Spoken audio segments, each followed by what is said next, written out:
So today I'm going to show you how the Cash App Boost feature really works. So we're going to have the app right here in real time. And what we're going to do is go right over to the debit card section of Cash App. So this is the home screen and the card section is on the bottom towards the left-hand side of the screen. Kind of looks like a little card in between either the money and the dollar sign. So let's go ahead and click right over here.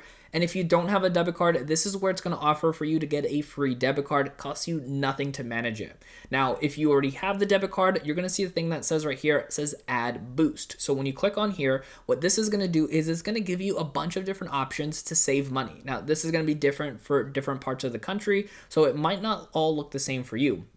Most of these are going to be pretty simple and self-explanatory. Like, for example, if we want to go to Taco Bell, if we click on here, it will tell you that you can get 10% off of your order at Taco Bell. It tells you when it expires, although some of them do always tend to come back. It tells you the minimum purchase you need to do, the maximum discount, so you can get $7.50 off of Taco Bell. And then you can use this every single hour. So you can't use it right away, one after another. You have to wait an hour for it to be able to be used again. Now, if you want to add it, you just click on the add boost, and then it's going to go ahead and add that coloring, that very nice effect right there. And you can click on done at the top right-hand corner, and your boost is ready to go. Just make sure your card is activated and that you utilize the functionality based off of the minimums and saving up to the maximum. And you can switch out to different boost features as needed, even in one given time. So if I use Taco Bell right now, and then I can go in here and then use the Bitcoin app option or the DoorDash option or the grocery store option, you can do that right away, one after another.